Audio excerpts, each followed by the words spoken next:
Mais uma vez, seja bem-vindo ao canal Teologia Aprenda Mais. Estamos começando aqui para gravar mais um vídeo e quero trazer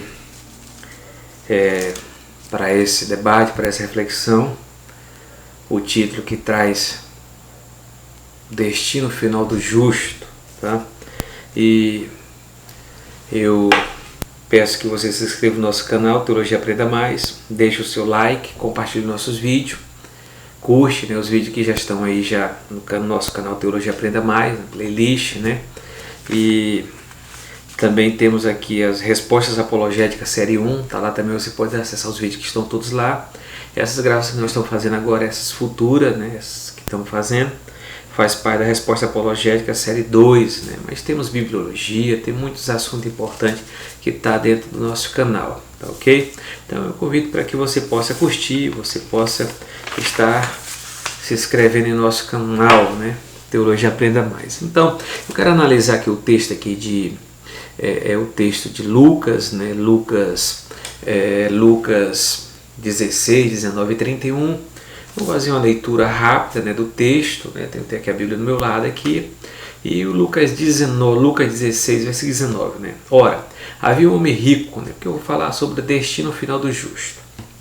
Os dois, tanto o justo como o ímpio, Então, versículo 19. Ora, havia um homem rico, vestia-se de púrpura e de linho finíssimo, vivia todos os dias regalada, e esplendidamente, Havia também um certo mendigo chamado Lázaro, que jazia cheio de chagas, à porta daquele.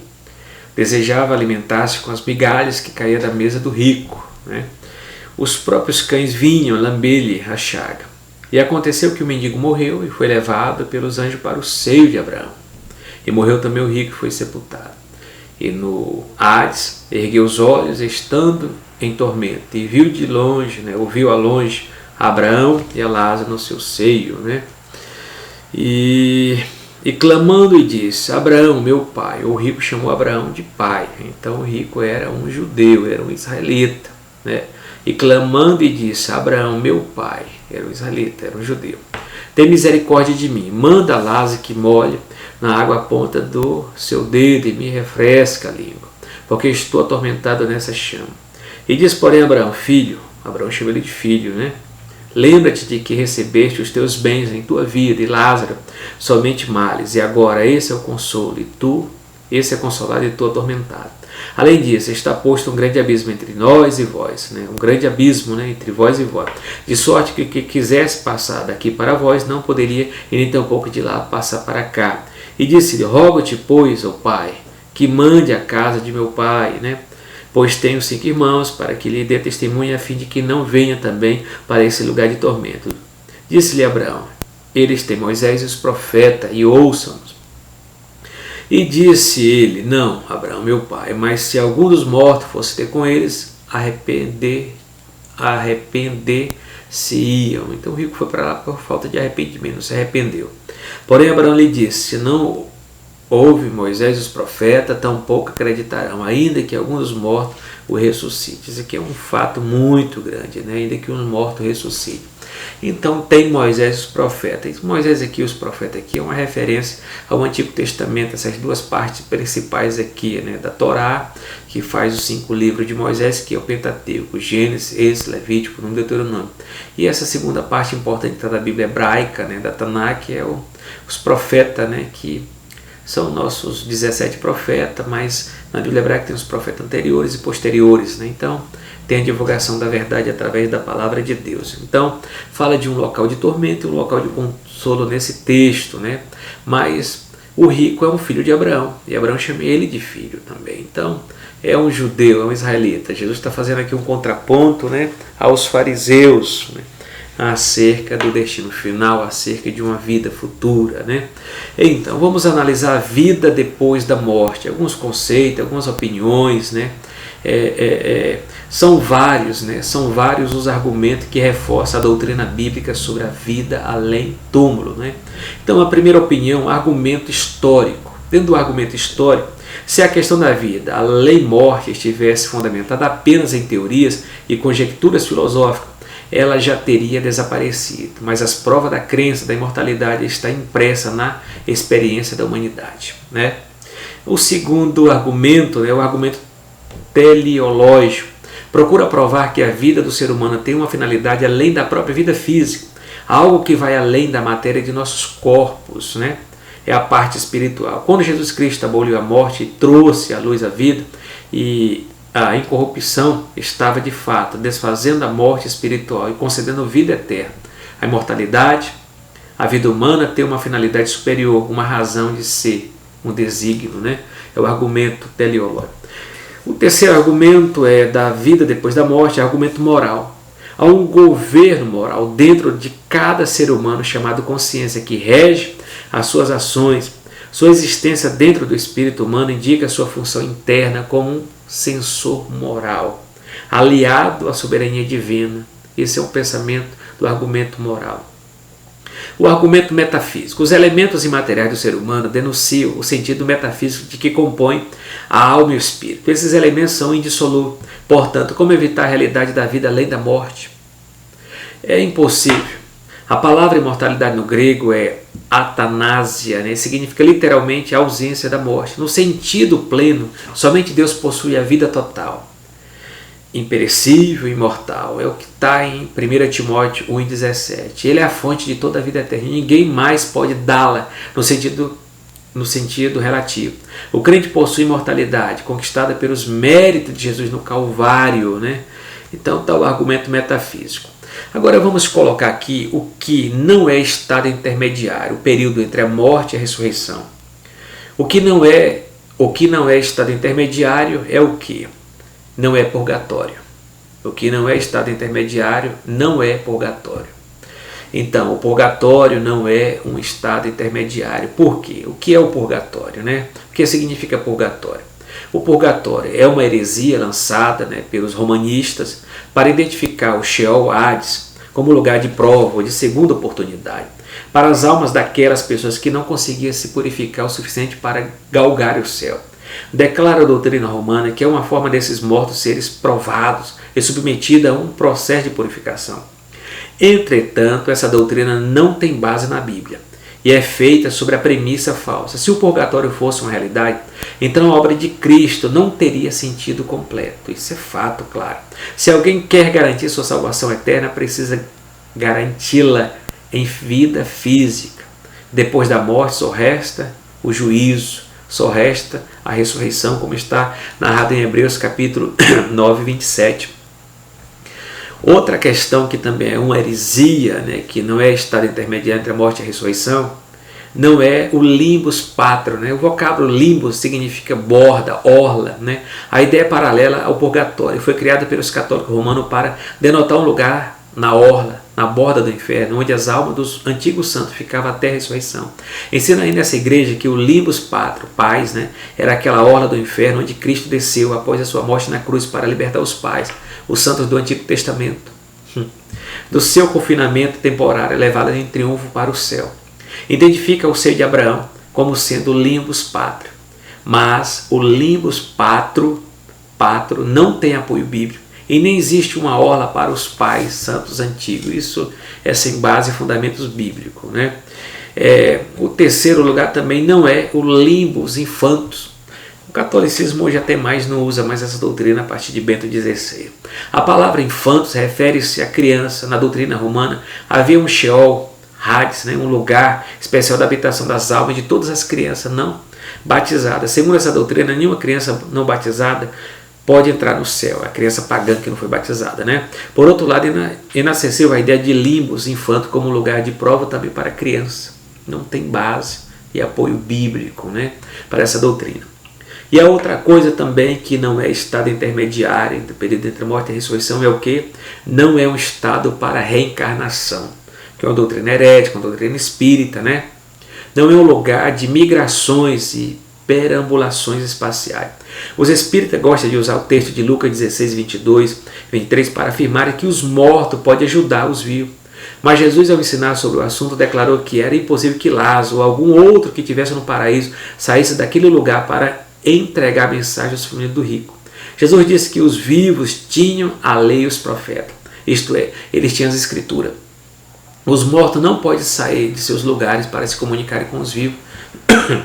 Portanto, é uma fraude afirmar essa possibilidade de comunicação com os mortos. Usa equivocadamente João 3:3 para defender a ideia da reencarnação. Vários textos bíblicos anulam essa falsa doutrina. Tá? O que é estado intermediário? É uma habitação espiritual fixa e temporária. Biblicamente, o estado intermediário é um modo de existir entre a morte física e a ressurreição final do corpo sepultado. No Antigo Testamento, esse lugar é identificado como Sheol, no hebraico, a palavra Sheol é hebraico, e no Novo Testamento como Hades, no grego. Os dois testamentos dizem respeito ao reino da morte. Né? Então, tanto Sheol e Hades, né, o significado dos dois termos, dizem respeito ao reino da morte, a mansão das mortes, né? O local, o reino da morte. É um lugar espiritual em que as almas e espíritos mortos habitam fixamente até que seus corpos sejam ressuscitados para a vida eterna ou para a perdição eterna. É o estado das almas e espíritos fora dos seus corpos, aguardando o tempo que terão de comparecer perante Deus. Então esse estado intermediário é o período entre a morte e a ressurreição. A pessoa morre, o corpo vai para a sepultura, que é a parte material, mas a parte imaterial, espírito e alma, fica nesse mundo, né? Esse período entre a morte e a ressurreição, que nós chamamos, entre a morte e a ressurreição, que nós chamamos de estado intermediário. Tá? E vou dizer a questão do estado intermediário, que é a questão de paraíso, céu, e a questão do Hades, onde estão as pessoas que morreram sem Cristo. É um lugar de consciência ativa e ação racional. O estado intermediário, né? As pessoas estão com a sua consciência muito bem ativa e ação racional.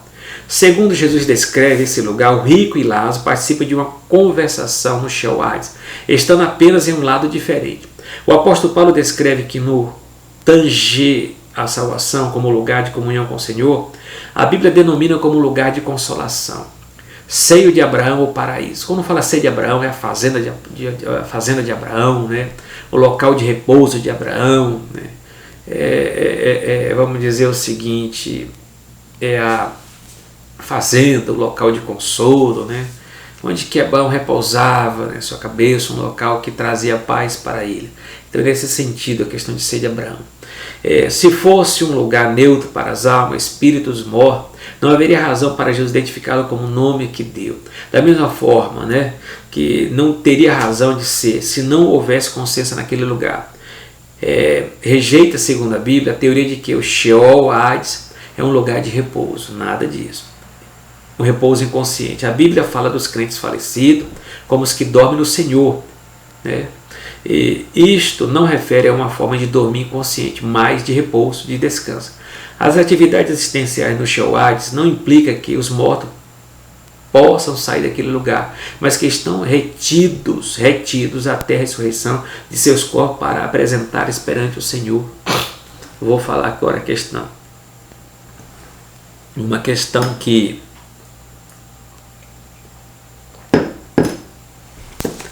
o Sheol Hades, antes e depois do Calvário. Vamos pontuar. Antes do Calvário, o Sheol Hades dividia-se em três partes distintas. Para entender essa habitação provisória dos mortos, podemos ilustrá-la por um círculo dividido em três partes. Ok? A primeira parte é o lugar do justo, chamado paraíso, seio de Abraão, lugar de consolo. É o que está registrado em Lucas 16 e 22. Lázaro foi levado para o lugar de consolo. A segunda parte é a parte dos ímpios, denominada lugar de tormenta, onde que o rico foi levado para o local de tormenta.